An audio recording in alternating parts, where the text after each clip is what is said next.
ಮೋಹನ್ ಲಾಲ್ ಅವರ ಋಷಭ ಸಿನಿಮಾದಲ್ಲಿ ನೀವು ನಡೆಸ್ತಾ ಇದ್ರಿ, ಬೇಸರ ಹಾಕಿದ್ರನ್ನ ಹೊರ ಹಾಕಿದ್ರಿ, ಯಾಕೆ ಸರ್, ಏನಾಯ್ತು ಆಕ್ಚುಲಿ? ಫಸ್ಟ್ ಡೇ ಒಂದು 1000 ಜನ ಬಂದ್ರು, ಅದಾದ್ಮೇಲೆ ಒಂದು 500 ಜನ ಆದ್ರು, 300 ಜನ ಆದ್ರು, ಯಾರಿಗೂ ಪೇಮೆಂಟೇ ಕೊಡ್ತಾ ಇರ್ಲಿಲ್ಲ. ಅದರಲ್ಲಿ ಮೇಕಪ್ ನೀವು ನೋಡಿದಿರ ಆಲ್ಮೋಸ್ಟ್ 6 hours ಆಗ್ತಾ ಇತ್ತು. ಕೇರಳ ಟೀಮ್ ಅವ್ರಿಗಂತೂ ಫುಲ್ ಪೇಮೆಂಟ್ ಸಿಕ್ತು, ಯಾಕೆಂದ್ರೆ Mohan Lal sir stood for them. And Hyderabad team ಅವರು ತುಂಬಾ ಸ್ಟ್ರಾಂಗ್ ಆಗಿದ್ರು, ಫೈಟರ್ಸ್ ಎಲ್ಲ. ಅವರೆಲ್ಲ ಮುಂಬೈಗೆ ಹೋಗಿ ಗಲಾಟೆ ಮಾಡಿ ಪೇಮೆಂಟ್ ಇಸ್ಕೊಂಡು 70% ಆಫ್ ದ ಆರ್ಟಿಸ್ಟ್ ಕರ್ನಾಟಕದವ್ರಿಗೆ ಪೇಮೆಂಟೇ ಆಗಿಲ್ಲ, ನಾಟ್ ಇವನ್ ₹1.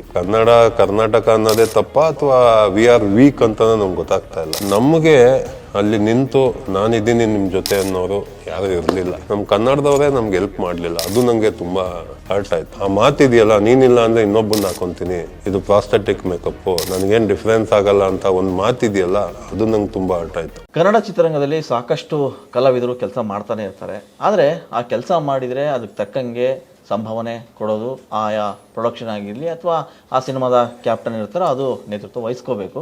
ಎಲ್ಲೋ ಒಂದು ಕಡೆಗೆ ಈ ಥರದ ತಾರತಮ್ಯ ಸಾಕಷ್ಟು ಸಿನಿಮಾಗಳಲ್ಲಿ ಆಗಿರೋದು ಉಂಟು. ಸೊ ಇಂದಿನ ದಿನಗಳಲ್ಲೂ ಕೂಡ ಈ ಥರದ ಸಮಸ್ಯೆಗಳು ಕಾಡ್ತಾನೆ ಇರುತ್ತೆ. ಇತ್ತೀಚೆಗೆ ಕನ್ನಡ ಕಲಾವಿದರಿಗೆ ಅವಮಾನ ಆಗಿತ್ತು ಅಂತ ದುಬೈನಲ್ಲಿ ಸೈಮಾ ಅವಾರ್ಡ್ ಸಮಯದಲ್ಲಿ ದುನಿಯಾ ವಿಜಯ್ ಹೇಳ್ಕೊಂಡಿದ್ರು. ಅಂದರೆ ಕನ್ನಡಿಗರಿಗೆ ಯಾಕೆ ಈ ಥರ ಅನ್ಯಾಯ ಆಗ್ತಾ ಇದೆ ಅಂಥೇಳಿ. ಸೊ ಅಂಥದ್ದೇ ಒಂದು ಈಗ ಪ್ರಕರಣ ಅಂತ ಅನ್ಬೋದು, ಏನು ಗೊತ್ತಿಲ್ಲ. ಮಲಯಾಳಂನಲ್ಲಿ ಮೋಹನ್ ಲಾಲ್ ನಡೆಸ್ತಿರ್ತಕ್ಕಂಥ ಋಷಭ ಅನ್ನೋ ಒಂದು ಪ್ಯಾನ್ ಇಂಡಿಯಾ ಸಿನಿಮಾ, ಆ ಸಿನಿಮಾದಲ್ಲಿ ಬಹುತೇಕ ಪರಭಾಷಾ ನಟರು ನಟಿಯರು ಕಾಣಿಸ್ಕೊಂಡಿದ್ದಾರೆ. ಹಾಗೆಯೇ ನಮ್ಮ ಕನ್ನಡದಿಂದನೂ ಕೂಡ ಸಾಕಷ್ಟು ನಟ ನಟಿಯರು ಆ ಸಿನಿಮಾದಲ್ಲಿ ಆ್ಯಕ್ಟ್ ಮಾಡಿದ್ದಾರೆ. ಆದರೆ ಎಲ್ಲೋ ಒಂದು ಕಡೆಗೆ ಆ ನಟ ನಟಿಯರಿಗೆ ಸಿಗುವಂತಹ ಸಂಭಾವನೆಯಾಗಿರಲಿ ಅಥವಾ ಗೌರವವಾಗಿ ಸಿಕ್ಕಿದೆಯಾ, ಇದೊಂದು ಪ್ರಶ್ನೆ ಎಲ್ಲ ಕಡೆ ಇತ್ತು. ಇತ್ತೀಚೆಗೆ ಅಲ್ಲಿ ನಡೆಸಿರ್ತಕ್ಕಂಥ ಒಬ್ಬ ನಮ್ಮ ಕನ್ನಡದ ನಟರು ಅವರು ಈಗಾಗಲೇ ಸಾಕಷ್ಟು ಕನ್ನಡದ ಸಿನಿಮಾಗಳಲ್ಲಿ ನಟಿಸಿದ್ದಾರೆ. KD ಆಗಿರ್ಬೋದು, ಕಾಂತಾರ ಆಗಿರ್ಬೋದು, ಪೊಗರು ಆಗಿರ್ಬೋದು. ಸೊ ಅಜಾನುಬಾಹು ಆಗಿರ್ತಕ್ಕಂಥ ನಮ್ಮ ನಡುವೆ ಇರ್ತಕ್ಕಂಥ ರಘು ಅವರು ಸಾಕಷ್ಟು ಸೆಲೆಬ್ರಿಟಿಗಳಿಗೆ ಟ್ರೈನಿಂಗ್ ಕೊಡ್ತಾರೆ, ಜಿಮ್ ಟ್ರೈನರ್ ಆಗಿದ್ದಾರೆ. ಸೊ ಒಬ್ಬ ಒಳ್ಳೆಯ ಕಲಾನಟರಾಗಿ ಗುರ್ಸ್ಕೊಳ್ತಾ ಇದ್ದಾರೆ. ಅವರು ತಮ್ಮ ಫೇಸ್ಬುಕ್ಕಲ್ಲಿ ಒಂದು ಪೋಸ್ಟನ್ನು ಹಂಚ್ಕೊಂಡ್ರು. ಯಾಕಂದರೆ ಅವರು ಋಷಭ ಸಿನಿಮಾದಲ್ಲಿ ಮುಖ್ಯವಾದಂಥ ಒಂದು ಪಾತ್ರ ಮಾಡಿದ್ದಾರೆ, ವಿಶೇಷವಾದಂಥ ಪಾತ್ರ ಅಂತಲೇ ಹೇಳ್ಬೋದು. ಆ ಪಾತ್ರ ಮಾಡಿದ ನಂತರ ಅವ್ರಿಗೆಲ್ಲೋ ಒಂದು ಕಡೆಗೆ ಸಣ್ಣ ನೋವಾಗಿತ್ತು, ಅದನ್ನು ಹೊರ ಹಾಕಿದರು. ಯಾಕೆ ಆ ನೋವನ್ನು ಹೊರ ಹಾಕಿದರು ಅನ್ನೋದಕ್ಕೆ ಒಂದಿಷ್ಟು ಮಾತಾಡ್ಸೋಣ. ಅವರೇ ಇವತ್ತು ನಮ್ಮ ಕರ್ನಾಟಕ TV ಸ್ಟುಡಿಯೋಗೆ ಬಂದಿದ್ದಾರೆ. ಅವ್ರ ಹತ್ರ ಒಂದು ಸ್ವಲ್ಪ ಮಾತಾಡ್ತೋಣ. ರಘು ಸರ್ ನಮಸ್ಕಾರ. ನಮಸ್ತೆ. ಹೇಗಿದ್ದೀರಿ ಸರ್? ಚೆನ್ನಾಗಿದ್ದೀನಿ. ಸಿನಿಮಾಗಳು ಪ್ರಯಾಣ ಎಲ್ಲ ನಡೀತಾ ಇದೆ? ಎಲ್ಲ ಚೆನ್ನಾಗಿ ನಡೀತಾ ಇದೆ. ದೊಡ್ಡ ದೊಡ್ಡ ಸಿನಿಮಾ ಮಾಡ್ತಾ ಇದ್ದೀರಿ. ಆರಂಭದಲ್ಲಿ ನಾವು ನಿಮ್ಮನ್ನು ನೋಡಿದಾಗ ಸೆಲೆಬ್ರಿಟೀಸ್ಗಳಿಗೆ ನೀವು ಟ್ರೈನ್ ಮಾಡ್ತಾ ಇದ್ರಿ. ಅದಾದ ಬಳಿಕ ಮೆಲ್ಲಕ್ಕೆ ಆನ್ ಸ್ಕ್ರೀನ್ ಮೇಲೆ ಬರೋಕ್ಕೆ ಶುರು ಮಾಡಿದ್ರಿ. ಸೊ ನಿಮ್ಮ ದೇಹ ನೋಡಿದ್ರೆ ಒಂಥರ ಭಯ ಅನ್ಸುತ್ತೆ, ಆದರೆ ನಿಮ್ಮ ಮಾತು ಭಾಳ ಮೃದು. ಓಕೆ ಸರ್, ನಾನು ಪೋಸ್ಟ್ ನೋಡಿದೆ ನಿಮ್ಮದು. ಮೋಹನ್ ಲಾಲ್ ಅವರ ಋಷಭ ಸಿನಿಮಾದಲ್ಲಿ ನೀವು ನಡೆಸ್ತಾ ಇದ್ರಿ. ಸೊ ಆ ಸಿನಿಮಾದಲ್ಲಿ ನಿಮಗೇನೋ ಸ್ವಲ್ಪ ಬೇಸರ ಹಾಕಿದ್ದನ್ನ ಹೊರ ಹಾಕಿದ್ರಿ, ಯಾಕೆ ಸರ್, ಏನಾಯ್ತು ಆ್ಯಕ್ಚುಲಿ? ಯಾಕೆ ಅಂದರೆ ಆ ಒಂದು ಸಿನಿಮಾ ಇದೆಯಲ್ಲ, ತುಂಬ ಕಷ್ಟಪಟ್ಟು ಮಾಡಿರೋ ಒಂದು ಸಿನಿಮಾ. ಯಾಕೆ ಅಂದರೆ ಅದರಲ್ಲಿ ಮೇಕಪ್ ನೀವು ನೋಡಿದ್ದೀರಾ, ಸೂಪರ್ ಸರ್. ಆಲ್ಮೋಸ್ಟ್ 6 hours ಆಗ್ತಾ ಇತ್ತು.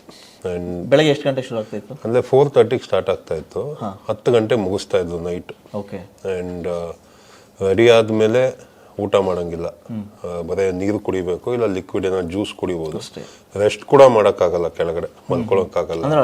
ಅಂದರೆ ಕಾಸ್ಟ್ಯೂಮ್ ಅಷ್ಟೇ ಹೆವಿ ಇತ್ತು. ಆ್ಯಂಡ್ ಈ ಮೇಕಪ್ ಕಂಪ್ಲೀಟ್ ಪ್ರಾಸ್ಥೆಟಿಕ್. ನೀವು ಫೋಟೋ ನೋಡಿದ್ರೆ ಗೊತ್ತಾಗುತ್ತೆ. ಆ್ಯಂಡ್ ಒಂದು 2 o'clockಗೆ ಮಿಡ್ನೈಟ್ ಆ ಟೈಮಲ್ಲಿ ನಮ್ಮ ಶಾರ್ಟ್ಸ್ ಇರೋದು. ಓಕೆ. ಸೊ ಫೈಟ್ ಸೀಕ್ವೆನ್ಸು ಎಲ್ಲ ಆಗೋದು ಒಂದು ಬೆಳಗ್ಗೆ 6 ಗಂಟೆಗೆ ಶೂಟ್ ಮುಗಿಯೋದು. ಆ್ಯಂಡ್ ಅಗೇನ್ 1.5 hours ಆಗೋದು ಮೇಕಪ್ ತೆಗಿಯೋಕ್ಕೆ. ಆ್ಯಂಡ್ ನಾನು ರೂಮ್ಗೆಲ್ಲ ಹೋಗಿ ತಿಂಡಿ ರೂಮ್ಗೆ ಹೋಗೋಕೆ 9 ಗಂಟೆ. ಅಲ್ಲಿ ನಿಮಗೆ ಇಡೀ ದಿನ. ಆಮೇಲೆ ಅಲ್ಲಿಂದ ನಾನು ವರ್ಕೌಟಿಗೆ ಬೇರೆ ಹೋಗ್ತಾ ಇದ್ದೆ, ಮಲಗ್ತಿರ್ಲಿಲ್ಲ. ಒಂದು 12 ಗಂಟೆಗೆ ವಾಪಸ್ ಬಂದು ಒಂದು 2-3 hours ಮಲಗೋ ಅಷ್ಟರಲ್ಲೇ ನಂಗೆ ಮತ್ತೆ ಕಾಲ್ ಬರೋದು, ಬನ್ನಿ ಸರ್ 4:30ಗೆ ಮೇಕಪ್ ಸ್ಟಾರ್ಟ್ ಆಗುತ್ತೆ ಅಂತ. ಸೊ ಇಂಥ ಒಂದು ಶೆಡ್ಯೂಲ್ ಇದ್ದಾಗ ಸೊ ಎವ್ರಿ ಡೇ ಮೋಟಿವೇಟ್ ಆಗಿ ಹೋಗ್ತಾ ಇದ್ದೆ ನಾನು. ಏನಕ್ಕೆ ಚೆನ್ನಾಗಿ ಮಾಡಬೇಕು, ಒಳ್ಳೆ ಪರ್ಫಾರ್ಮೆನ್ಸ್ ಕೊಡಬೇಕು, ಎಲ್ಲ ಕಲಾವಿದ್ರಿಗೂ ಒಂದು ಇರುತ್ತಲ್ವ, ಹೆಸರು ಮಾಡಬೇಕು. ಯಾಕಂದ್ರೆ ಒಂದು ಚಾನ್ಸ್ ಸಿಕ್ಕಿರುತ್ತೆ ನಮಗೆ, ಅದೊಂದು ಒಳ್ಳೆ ಇಂಪಾರ್ಟೆಂಟ್ ರೋಲ್ ಕೂಡ. ತುಂಬಾ ಇಷ್ಟ. ಪಾತ್ರದ ಹೆಸರು ನಂಗೆ ಗೊತ್ತಿಲ್ಲ, ಕ್ಯಾರೆಕ್ಟರ್ಗೆ ಇನ್ನ ಫಿಕ್ಸ್ ಮಾಡಿರ್ಲಿಲ್ಲ. ಸೊ ಒಳ್ಳೆ ಮೇನ್ ಪ್ರಾಮಿನೆಂಟ್ ರೋಲ್. ಬಿಗಿನಿಂಗ್ ಅಲ್ಲಿ ಒಂದು 20 minutes ಬರ್ತೀನಿ. ಸೊ ಈ ಥರ ಒಂದು ಎಕ್ಸ್ಪೀರಿಯನ್ಸ್ ಆದಾಗ ಆಕ್ಚುಲಿ ಶೂಟಿಂಗ್ ಮಾಡುವಾಗೆ ತುಂಬಾ ಪ್ರಾಬ್ಲಮ್ಗಳು ನಡೀತಿತ್ತು, ಪೇಮೆಂಟ್ ಅದು ಇದು ಅಂತ. ಫಸ್ಟ್ ಡೇ ಒಂದು 1000 ಜನ ಬಂದ್ರು, ಅದಾದ್ಮೇಲೆ ಒಂದು 500 ಜನ ಆದ್ರು, ಬರ್ತಾ ಬರ್ತಾ ಕಮ್ಮಿ ಆಯ್ತು, 300 ಜನ ಆದ್ರು, ಯಾರಿಗೂ ಪೇಮೆಂಟೇ ಕೊಡ್ತಾ ಇರ್ಲಿಲ್ಲ. ಆಮೇಲೆ ಲಾಸ್ಟಿಗೆ 50 ಜನ ಇದ್ರು. ಬಟ್ ಆಸ್ ಎ ಆರ್ಟಿಸ್ಟ್ ನಮ್ ಕೆಲಸ ನಾವು ಮಾಡಿಕೊಟ್ವಿ. ಅದಾದ್ಮೇಲೆ I kept on following up, follow ಮಾಡ್ತಾನೆ ಇದ್ದೆ. 1 ವರ್ಷ ಆಯ್ತು, 1.5 ವರ್ಷ ಆಯ್ತು, ₹1 ಪೇಮೆಂಟ್ ಆಗಲಿಲ್ಲ, ₹1 ಕೊಡ್ಲಿಲ್ಲ. ಇನ್ನೊಂದೇನು ಅಂದ್ರೆ ಹೋಟೆಲ್ ಕೂಡ ನಾನೇ ಪೇ ಮಾಡಿದೆ, ಫ್ಯೂಲಿಗೆ ಕೂಡ ನಾನೇ ಪೇ ಮಾಡಿದೆ, ಊಟಕ್ಕೆ ಕೂಡ ನಾನೇ ಪೇ ಮಾಡಿದೆ. ಈಗ ಆ ದೊಡ್ಡ ಪ್ಯಾನ್ ಇಂಡಿಯಾ ಸಿನಿಮಾ ಆದಾಗ ಬರೇ ಬೇರೆ ಆರ್ಟಿಸ್ಟ್ಗಳು ಇದ್ರು, ಅಂದ್ರೆ ಯಾವ ಆರ್ಟಿಸ್ಟ್ಗೂ ಸಿಕ್ಕಿಲ್ಲ. ಅಂದ್ರೆ ಹೈದರಾಬಾದ್ ಟೀಮ್ ಇತ್ತು, ಕೇರಳ ಟೀಮ್ ಇತ್ತು, ಕರ್ನಾಟಕ ಟೀಮ್ ಇತ್ತು. ಸೊ ಇದೆಲ್ಲ ಗಲಾಟೆ ಆಗುವಾಗ ಕೇರಳ ಟೀಮ್ ಅವ್ರಿಗಂತೂ ಫುಲ್ ಪೇಮೆಂಟ್ ಸಿಕ್ತು. ಯಾಕೆಂದ್ರೆ Mohan Lal sir stood for them. ಅವ್ರಿಗೆ ಪೇಮೆಂಟ್ ಆಗೋ ತನಕ ನಾವು ಮಾಡಲ್ಲ ಅಂತ ಹೇಳಿದ್ಕೆ ಅವ್ರಿಗೆಲ್ಲರಿಗೂ ಪೇಮೆಂಟ್, ಇವನ್ ಅಸಿಸ್ಟೆಂಟ್, ಕಾಫಿ ಹಾಕೋರ್ಗೆ, ಮೇಕಪ್ ಆರ್ಟಿಸ್ಟ್ಗೆ, ನನಗ್ ಮಾಡಿರೋ ಮೇಕಪ್ ಆರ್ಟಿಸ್ಟ್ ಕೂಡ ಪೇಮೆಂಟ್ ಆಯ್ತು.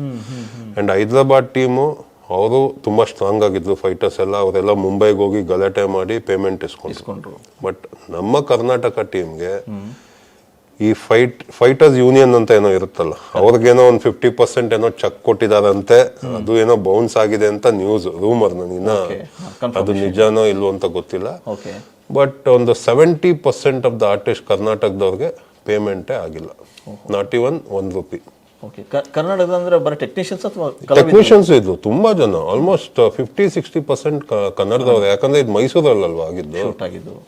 ತುಂಬಾ ಜನ ಫೋಟೋಗ್ರಾಫರ್ ಇಂದ ಹಿಡಿದು ತುಂಬಾ ಜನ ಕನ್ನಡದವ್ರು ಇದ್ರು. ಸೆಕ್ಯೂರಿಟಿ, ಕಾಫಿ ಹಾಕೋರು, ಊಟ ಅಡ್ಗೆ ಮಾಡೋರು ಎಲ್ಲ ನಮ್ಮವರೇ. ಇವನ್ ಪ್ರೊಡಕ್ಷನ್ ನಮ್ಮವರೇ ಇದ್ರು.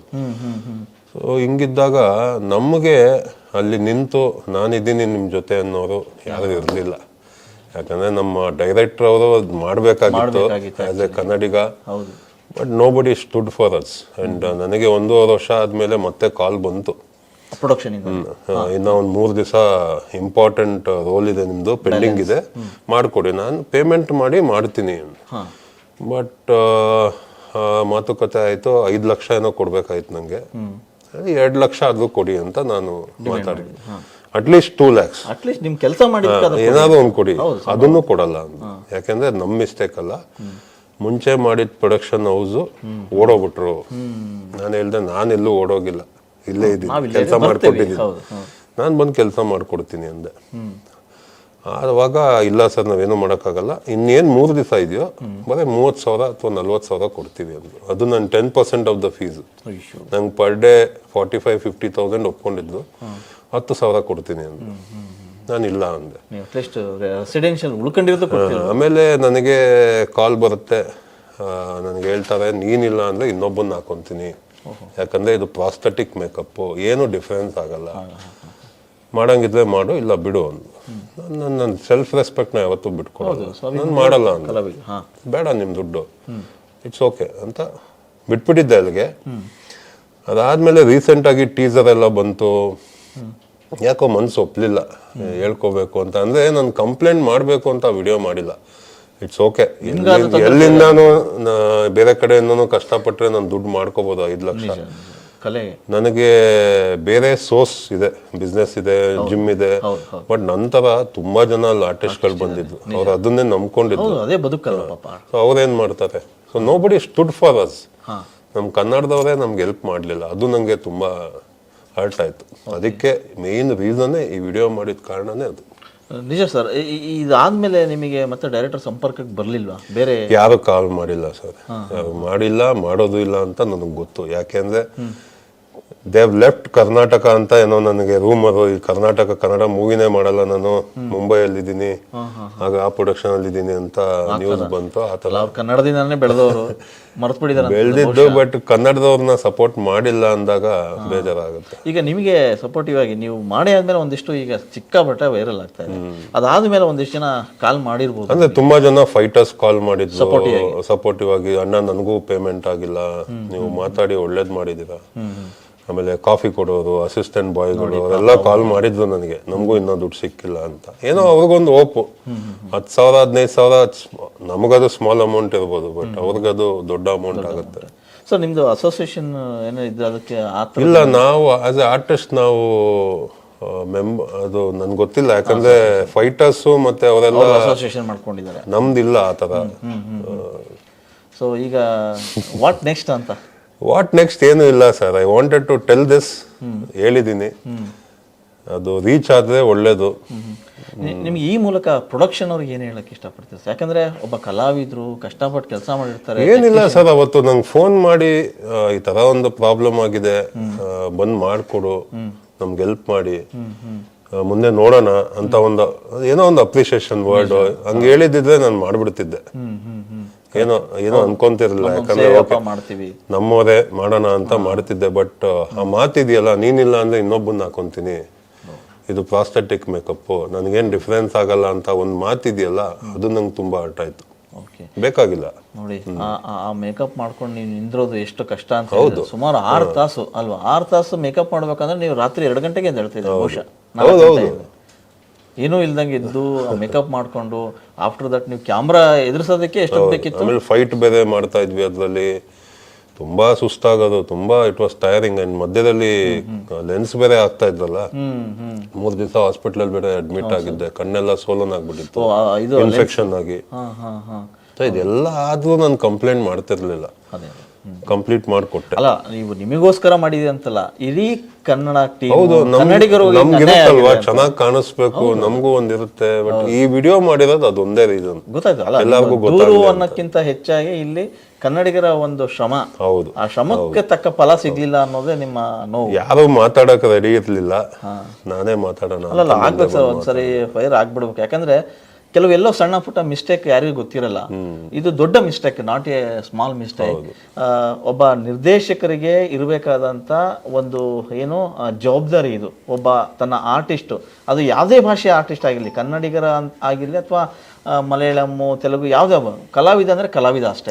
ಅವನಿಗೆ ಸಿಗಬೇಕಾದಂಥ ಸಂಭಾವನೆ ಸರಿಯಾಗಿ ಸಿಕ್ಕಿಲ್ಲ ಅಂದಮೇಲೆ ಸಿನಿಮಾ ಯಾಕೆ ಮಾಡಬೇಕು? ಒಬ್ಬ ಡೈರೆಕ್ಟ್ರು ಒಬ್ಬ ಜವಾಬ್ದಾರಿಯಿಂದ ನಿಂತ್ಕೊಂಡು ಮಾಡಬೇಕಾದಂಥ ಕೆಲಸ. ಒಬ್ಬ ಕ್ಯಾಪ್ಟನ್ ಆಫ್ ದ ಶಿಪ್ ಅಂತ ಹೆಂಗೆ ಕರೀತಾರೆ ಡೈರೆಕ್ಟ್ರು, ಅವರು ಎಲ್ಲದನ್ನು ನಿರ್ವಹಿಸಬೇಕು. ನೋಡಿ, ಮೋಹನ್ ಲಾಲ್ ಇತ್ತೀಚೆಗಷ್ಟೇ ಮೊನ್ನೆ ಅಷ್ಟೇ ಅವರಿಗೆ ದಾದಾ ಸಾಹೇಬ್ ಫಾಲ್ಕೆ ಪ್ರಶಸ್ತಿ ಬಂತು. ಅಂತ ನಡೆಸಿರ್ತಕ್ಕಂಥ ನಟನ ಸಿನಿಮಾದಲ್ಲಿ ಈ ರೀತಿಯ ತಾರತಮ್ಯ ಆಗ್ತಾ ಇದೆ ಅಂತಂದರೆ ಎಲ್ರಿಗೂ ಸಹಜವಾಗಿ ಬೇಸರ ಆಗುತ್ತೆ. ರಘು ಅವರು ಸಾಕಷ್ಟು ಕನ್ನಡದ ಸ್ಟಾರ್ಗಳಿಗೆ, ಸೆಲೆಬ್ರಿಟೀಸ್ಗಳೆಲ್ಲ ಜಿಮ್ ಟ್ರೈನ್ ಮಾಡ್ತಾರೆ, ಟ್ರೈನರಾಗಿ ಕೆಲಸ ಮಾಡಿದ್ದಾರೆ. ಅದಷ್ಟೇ ಅಲ್ವಾ, ಅವರು ಸ್ಕ್ರೀನ್ ಮುಂದೆನೂ ಕೂಡ ಸಾಕಷ್ಟು ಅಬ್ಬರಿಸ್ತಾ ಇದ್ದಾರೆ. ಇನ್ನೂ ದೊಡ್ಡ ದೊಡ್ಡ ಸಿನಿಮಾಗಳು ಕೂಡ ರಿಲೀಸ್ ಆಗೋದಿದೆ. KD ಅನ್ನೋ ಸಿನಿಮಾದಲ್ಲಿ ಮೇಜರ್ ಆಗಿ ವಿಲನ್ ಆಗ್ತಾ ಇದ್ದಾರೆ. ಕಾಂತಾರ ಸಿನಿಮಾದಲ್ಲಿ ಮುಖ್ಯವಾದಂಥ ಪಾತ್ರ ಮಾಡಿದ್ದಾರೆ. ಇಂಥ ಒಬ್ಬ ಕಲಾವಿದರನ್ನೇ ಕಡೆಗಣಿಸ್ತಾರೆ. ಅಥವಾ ಇವರ ಜೊತೆಗೆ ಒಂದಿಷ್ಟು ಟೆಕ್ನಿಷಿಯನ್ಸ್ಗಳಿಗೆ ಮರ್ಯಾದೆ ಇಲ್ಲ ಅಂದರೆ ನಿರ್ದೇಶಕರಾಗಿ ಏನು ಕೆಲಸ? ಕನ್ನಡದಿಂದ ಹೋದಂಥ ಆ ನಿರ್ದೇಶಕರು ನಂದಕಿಶೋರ್ ಈಗ ಬಾಂಬೆಯಲ್ಲಿ ಇರ್ತೀನಿ, ಬಾಂಬೆ ಸಿನಿಮಾ ಮಾಡ್ತೀನಿ ಅಂತಂದರೆ ಆ ಮಾತು ಹಾಡೋಕ್ಕಾದ್ರೂ ಅವರಿಗೆ ಹೇಗೆ ಮನಸ್ಸು ಬಂತು ಅಂತ ಗೊತ್ತಿಲ್ಲ. ಅವರಿಗೆ ಬರೀ ಇದೊಂದೇ ಅಲ್ಲ ಆರೋಪ, ಹಿಂದೆ ಕೂಡ ಸಾಕಷ್ಟು ಆರೋಪಗಳು ಬಂದರೂ ಕೂಡ ಅವರು ಕೇರ್ ಮಾಡ್ತಾ ಇಲ್ಲ. ಸೊ ಅದು ಅವರ ಪರ್ಸನಲ್. ಆದರೆ ಒಂದು ಸಿನಿಮಾಗಾಗಿ ಕೆಲಸ ಮಾಡಿರ್ತಕ್ಕಂಥ ಒಬ್ಬ ಕಲಾವಿದರು, ಟೆಕ್ನಿಷಿಯನ್ನು ನಮ್ಮವರು ಅಂತ ನೋಡ್ಕೊಳ್ಳೋದಿದೆಯಲ್ಲ, ಅದು ದೊಡ್ಡ ಜವಾಬ್ದಾರಿ. ಆ ಜವಾಬ್ದಾರಿ ಎಲ್ಲೋ ಮರ್ತಿದ್ದಾರೆ ಅಂತ ಅನಿಸುತ್ತೆ. ಬಹುಶಃ ನಿಮಗೆ ಈ ವಿಡಿಯೋ ತಲುಪಿದರೆ ರಘುದು ಒಬ್ಬೇ ಸಮಸ್ಯೆ ಅಲ್ಲ, ಇಡೀ ಕನ್ನಡ ಟೆಕ್ನಿಷಿಯನ್ ಕನ್ನಡಿಗರು ಏನು ನಡೆಸಿದ್ದಾರೆ ಅವ್ರದ್ದೆಲ್ಲ ಸಮಸ್ಯೆ ಕೂಡ ಇದೆ. ದಯವಿಟ್ಟು ನೀವು ಪ್ರೊಡಕ್ಷನ್ ಜೊತೆ ಮಾತಾಡಿ ಅವರ ಸಂಭಾವನೆಯನ್ನು ಕೊಡಿಸಿದರೆ ನೀವು ಡೈರೆಕ್ಟರ್ ಆಗಿರೋದಕ್ಕೂ ಅದಕ್ಕೊಂದು ಅರ್ಥ ಸಿಗುತ್ತೆ. ಇಲ್ಲಾಂದ್ರೆ ನಿಜವಾಗ್ಲೂ ನೀವು ಮಾಡ್ತಾ ಇರೋದು ವ್ಯರ್ಥ ಅಂತ ಅನಿಸುತ್ತೆ. ಮೋಹನ್ ಲಾಲ್ ಅಂತ ಒಂದು ದೊಡ್ಡ ನಟನ ಹಾಕೊಂಡು ನೀವು ಸಿನಿಮಾ ಮಾಡ್ತಾ ಇದ್ದೀರಿ, ಅದಕ್ಕೊಂದು ಮರ್ಯಾದೆ ಇರುತ್ತೆ. ಆ ಮರ್ಯಾದೆ ಇರಬೇಕು ಅಂತಂದರೆ ಕನ್ನಡದ ಟೆಕ್ನಿಷಿಯನ್ಸು, ಕನ್ನಡಿಗರಿಗೆ ಏನು ಅವರಿಗೆ ಸಿಕ್ಕಿಲ್ಲ ಗೌರವ, ಆ ಗೌರವ ಧನವನ್ನು ಕೊಡಿಸುವಂಥ ಕೆಲಸ ನೀವು ಮಾಡಬೇಕು ನಂದಕಿಶೋರ್ ಅವರೇ. ಇದು ನಿಮ್ಮ ಮೇಲಿನ ಆರೋಪ ಅಲ್ಲ, ದೂರು ಅಲ್ಲ, ಆದರೆ ಕನ್ನಡಿಗರಿಗೆ ಮಾಡಿರ್ತಕ್ಕಂಥ ಅವಮಾನ ಅಂತ ನಾವು ಕೂಡ ಭಾವಿಸ್ತೀವಿ. ನಿಜಕ್ಕೂ ನೀವು ಒಬ್ಬ ದೊಡ್ಡ ಟೆಕ್ನಿಷಿಯನ್ ಆಗಿ ಕನ್ನಡ ಇಂಡಸ್ಟ್ರಿಯ ಒಬ್ಬ ನಿರ್ದೇಶಕರಾಗಿ ಮಾಡಬೇಕಾದಂಥ ಮೊದಲ ಕೆಲಸ, ಯಾರ್ಯಾರಿಗೆ ಸಂಭಾವನೆ ಸಿಕ್ಕಿಲ್ಲ ಅವ್ರನ್ನ ಗುರುತಿಸಿ ಕೊಟ್ಟರೆ ನಿಜಕ್ಕೂ ನಿಮಗೊಂದು ಅದು ಸಾರ್ಥಕ ಅಂತ ಅನಿಸುತ್ತೆ. ಸರ್, ಕೊನೆಯದಾಗಿ ಏನು ಹೇಳ್ತೀವಿ ಸರ್ ಫೈನಲಿ? ಏನಿಲ್ಲ, ಆಕ್ಚುಲಿ ವಿಡಿಯೋ ಮಾಡಲೇಬಾರ್ದು ಅಂತಿದ್ದಾಗ ನಾನು ಕಾಲ್ ಮಾಡ್ತೀನಿ ಯಾರೋ ಮೇಕಪ್ ಆರ್ಟಿಸ್ಟ್ಗಳಿಗೆ. ಓಕೆ, ಅವರಿಗೆ ಪೇಮೆಂಟ್ ಸಿಕ್ಕಿದೆ ಆ್ಯಂಡ್ ಹೈದ್ರಾಬಾದ್ ಪೇಮೆಂಟ್ ಸಿಕ್ಕಿದೆ ಅಂತ ಅಂದಾಗ ನನಗೆ ಒಂಥರ ಶಾಕ್ ಆಗತ್ತೆ. ಏನಪ್ಪ ಇದು ಅವ್ರಿಗೆ ಮಾತ್ರ ಪೇಮೆಂಟ್ ಕೊಟ್ಟಿದ್ದಾರೆ, ನಮ್ಗೆ ಯಾಕೆ ಇನ್ನ ಕೊಟ್ಟಿಲ್ಲ? ಆ ಒಂದು ರೀಸನ್ಗೋಸ್ಕರನೇ ಈ ವಿಡಿಯೋ ಮಾಡ್ತಾ ಇರೋದು. ಸೊ ನಾವೇನು ತಪ್ಪು ಮಾಡಿದ್ವಿ? ಅಲ್ವಾ? ಕಷ್ಟಪಟ್ಟಿದ್ದೀರಲ್ಲ ಸರ್. ಕರ್ನಾಟಕ ಅನ್ನೋದೇ ತಪ್ಪ ಅಥವಾ ವಿ ಆರ್ ವೀಕ್ ಅಂತ ನಮ್ಗೆ ಗೊತ್ತಾಗ್ತಾ ಇಲ್ಲ. ವೀಕ್ ಅಲ್ಲ, ಕನ್ನಡಿಗರು ಯಾವತ್ತು ಮತ್ತೆ ಮಲಯಾಳಂ ಟೀಮ್ಗೆ ಯಾಕೆ ದುಡ್ಡು ಸಿಕ್ಕಿದೆ, ಹೈದರಾಬಾದ್ ಟೀಮ್ಗೆ ಯಾಕೆ ದುಡ್ಡು ಸಿಕ್ಕಿದೆ? ನೀವು ಹೇಳ್ದಂಗೆ ಅಲ್ಲಿ ಸ್ಟ್ರಾಂಗ್ ಆಗಿ ನಿಂತರು. ಮೋಹನ್ ಲಾಲ್ ಅವರು ಮಲಯಾಳಂ ಟೆಕ್ನಿಷಿಯನ್ಸ್ ಕಲಾವಿದರಿಗೆ ದುಡ್ಡು ಕೊಡಿಸಿದ್ರು. ಆದ್ರೆ ಕನ್ನಡಿಗರಿಗೆ ಯಾರು? ಆದ್ರೆ ಕನ್ನಡದ ಒಬ್ಬ ನಿರ್ದೇಶಕ ಮಾಡ್ತಾ ಇರೋ ಸಿನಿಮಾ ಕನ್ನಡದ ನಿರ್ದೇಶಕ ನಿಲ್ಬೇಕಿತ್ತು ಫಸ್ಟು. ಅವರೇ ಎಸ್ಕೇಪ್ ಆದರೆ ಹೇಗೆ? ಇದು ಅವರ ಆರೋಪ. ಬರೀ ಅವ್ರದ್ದೊಬ್ಬರದ್ದು ಆರೋಪ ಅಲ್ಲ, ಬಹುತೇಕ ಕನ್ನಡದವರು ಎಲ್ಲ ಸೇರಿ ಏನು ಆ ಸಿನಿಮಾದಲ್ಲಿ ಕೆಲಸ ಮಾಡಿದ್ದಾರೆ ಅವರೆಲ್ಲರ ನೋವು ಕೂಡ ಇದೆ. ಒಂದು ಸಣ್ಣ ಅಳಲು ತೊಡ್ಕೊತಾ ಇದ್ದಾರೆ. ಬದುಕು ಕಲಾವಿದರಿಗೆ ಸಿನಿಮಾದಿಂದನೇ. ಅವ್ರ ಕಲಾವಿದರು ಬದುಕ್ತಾ ಇರೋದು ನಟನೆ ಮಾಡಿ, ಅಂಥವರಿಗೆ ಒಂದು ಹೆಲ್ಪ್ ಮಾಡಬೇಕು. ರಘು ಸರ್ ಹೇಳಿದರು ಅವ್ರ ಬದುಕು ಬೇರೆ ಇದೆ, ಬಿಸ್ನೆಸ್ ಎಲ್ಲ ಇದೆ, ಇದೊಂದು ಪ್ಯಾಷನ್ಗಾಗಿ ಸಿನಿಮಾ ಮಾಡ್ತಾರೆ. ಆಕ್ಟಿಂಗ್ ಅಂದ್ರೆ ತುಂಬಾ ಇಷ್ಟ ಅಲ್ವಾ? ಇದ್ರಲ್ಲೂ ಫುಲ್ ಟೈಮ್ ಮಾಡ್ತಾ ಇದ್ದೀನಿ. But as A source of income ನನ್ಗೊಂದು 3-4 ಇದೆ, ಅದೊಂದು ಲಕ್ಕಿ ಅಷ್ಟೇ ಅಲ್ವಾ? ಹಾಗಾಗಿ ನಿರ್ದೇಶಕರೇ, ನೀವು ದಯವಿಟ್ಟು ಕನ್ನಡಿಗರಿಗೆ ಆಗಿರ್ತಕ್ಕಂಥ ಅನ್ಯಾಯನ ಸರಿಪಡಿಸುವಂಥ ಹೊಣೆ ನಿಮ್ಮದು. ಅದನ್ನು ಸರಿಪಡಿಸಿದರೆ ನಿಜಕ್ಕೂ ಕನ್ನಡಿಗರು ಇದಾಗ್ಬೋದು. ಮುಂದಿನ ದಿನಗಳಲ್ಲಿ ಮತ್ತೆ ನಿಮ್ಮ ವಿರುದ್ಧ ಎಲ್ಲರೂ ದಂಗೆದ್ರೆ ಅದು ಸರಿ ಕಾಣಲ್ಲ. ಇಡೀ ಸಿನಿಮಾ ವಿರುದ್ಧ ನಿಂತರೆ ನಾಳೆ ಸಿನಿಮಾಗೂ ಕೂಡ ಎಫೆಕ್ಟ್ ಆಗ್ಬೋದು. ಅಲ್ಲಿವರೆಗೂ ನೀವು ಯೋಚನೆ ಮಾಡದೆ ಆಗಿರುವ ತಪ್ಪನ್ನು ಸರಿಪಡಿಸುವಂಥ ಪ್ರಯತ್ನ ಮಾಡಿ. Yes sir. ರಘು ಸರ್, ನೀವು ಧ್ವನಿ ಎತ್ತಿದ್ದಕ್ಕೆ ಅಟ್ಲೀಸ್ಟ್ ನಿಮ್ಮ ಹಿಂದೆ ಈಗ ಎಲ್ಲರೂ ಕೂಡ ಧ್ವನಿ ಎತ್ತಿದ್ದಾರೆ. ಇಡೀ ಕನ್ನಡ ಇಂಡಸ್ಟ್ರಿ ನಿಮ್ಮ ಪರವಾಗಿ ನಿಂತಿರೋದು ನಾನು ನೋಡಿದ್ದೀನಿ. ಯಾಕಂದ್ರೆ ಕನ್ನಡ ಇಂಡಸ್ಟ್ರಿ ಪ್ರತಿಯೊಬ್ಬರು ಮೆಸೇಜ್ ಮಾಡಿದ್ದಾರೆ, ನಾನು ನೋಡಿದೆ, ಗಮನಿಸಿದೆ. ಸಾಕಷ್ಟು ಜನ ಕಾಮೆಂಟ್ ಮಾಡಿದ್ದಾರೆ, ವಾಯ್ಸ್ ಮೆಸೇಜ್ ಕೂಡ ಒಂದಿಷ್ಟು ಜನ ಹಾಕಿದ್ದಾರೆ. ಒಳ್ಳೇದಾಗಲಿ ನಿಮಗೆ. ಸೊ ನೀವು ಈಗ ರೈಸ್ ಮಾಡಿದ್ದಕ್ಕೆ ಅಟ್ಲೀಸ್ಟ್ ಬೇರೆಯವ್ರಿಗಾದ್ರೂ ಹೆಲ್ಪ್ ಆಗಲಿ ಅಂತ ಅನಿಸ್ತೀನಿ. ಇಷ್ಟೊತ್ತು ಬಂದು ನಿಮ್ಮ ಸಮಸ್ಯೆ, ನಮ್ಮ ಕನ್ನಡಿಗರ ಸಮಸ್ಯೆ ಅನ್ನೋಕ್ಕಿಂತ ಮುಂದೆ ಆಗ್ಬಾರ್ದು ಅಂತ 100% ಬೇಕು. ಯಾರಾದ್ರೂ ಒಬ್ರು ರೈಸ್ ಮಾಡೋದು ಬೇಕು. ಆಗ್ಲಿ ಸರ್, ಈ ಮೂಲಕ ನಿಮ್ಮ ಧ್ವನಿಗೆ ಅವ್ರು ಸ್ಪಂದಿಸ್ತಾರ ಅಂತ ಕಾದ್ ನೋಡೋಣ. Thank you sir. Thank you. ದೇಹದಲ್ಲಿ ಬ್ಯಾಡ್ ಕೊಲೆಸ್ಟ್ರಾಲ್ ಜಾಸ್ತಿ ಆದಾಗ ಹಾರ್ಟ್ ಅಟ್ಯಾಕ್ ಆಗೋ ಚಾನ್ಸಸ್ ಜಾಸ್ತಿ. ಇತ್ತೀಚೆಗಂತೂ ಸಿಕ್ಕಾಪಟ್ಟೆ ನ್ಯೂಸ್ನ ಕೇಳ್ತಾನೆ ಇದ್ದೀವಿ. ಸೊ ಬ್ಯಾಡ್ ಕೊಲೆಸ್ಟ್ರಾಲ್ನ ಕಮ್ಮಿ ಮಾಡೋದಕ್ಕೆ ಉತ್ತಮವಾದ ಆಹಾರ ತುಂಬ ಇಂಪಾರ್ಟೆಂಟು. ಜೀನಿ ಸ್ಲಿಮ್ ಯೂಸ್ ಮಾಡಿ. ಕರೆಕ್ಟ್. ಜೀನಿ ಸ್ಲಿಮ್ನಲ್ಲಿರುವಂತಹ ಎಷ್ಟೋ ಆಹಾರ ಧಾನ್ಯಗಳು ಕೊಲೆಸ್ಟ್ರಾಲ್ ಲೆವೆಲ್ನ ಕಮ್ಮಿ ಮಾಡೋದಕ್ಕೆ ಹೆಲ್ಪ್ಫುಲ್ ಆಗುತ್ತೆ. ಸೊ ಹೆಲ್ದಿ ಆಗಿರಿ, ಜೀನಿ ಸ್ಲಿಮ್ನ ಯೂಸ್ ಮಾಡಿ. ತುಂಬ ದಪ್ಪ ಇದ್ದೀರಾ, ಅದರಲ್ಲೂ ಯಾವುದೇ ಸೈಡ್ ಎಫೆಕ್ಟ್ ಇಂದ ಸಣ್ಣ ಆಗ್ಬೇಕಾ? ಎಷ್ಟೋ ಜನ ಹೇಳ್ತಾ ಇದ್ರಿ, ಸರ್ ನಾನು ಜಿಮ್ಗೆ ಹೋಗ್ತಾ ಇದ್ದೀನಿ ಆದ್ರೂ ಸಣ್ಣ ಆಗ್ತಾ ಇಲ್ಲ ಸರ್, ವರ್ಕೌಟ್ ಮಾಡ್ತಾ ಇದ್ದೀನಿ ಆದ್ರೂ ಸಣ್ಣ ಆಗ್ತಾ ಇಲ್ಲ ಅಂತ ಹೇಳ್ತಾ ಇದ್ರಲ್ಲ. 100% ಯಾವ ಜಿಮ್ಗೂ ಹೋಗ್ದಂಗೆ ವರ್ಕೌಟು ಮಾಡ್ದಂಗೆ ನೀವು ಸಣ್ಣ ಆಗ್ಬೋದು. ಪ್ರತಿದಿನ ಬೆಳಿಗ್ಗೆ ಸಂಜೆ 2 ಟೈಮ್ ನಮ್ಮ ಜೀನಿ ಸ್ಲಿಮ್ನ ಯೂಸ್ ಮಾಡಿ ಯಾವುದೇ ಸೈಡ್ ಎಫೆಕ್ಟ್ ಇಲ್ದಂಗೆ ನೀವು ಸಣ್ಣ ಆಗ್ತೀರಾ. ಯಾಕೆಂದ್ರೆ ಜೀನಿ ಸ್ಲಿಮ್ಮು ಒಂದು ಉತ್ತಮ ಆಹಾರ.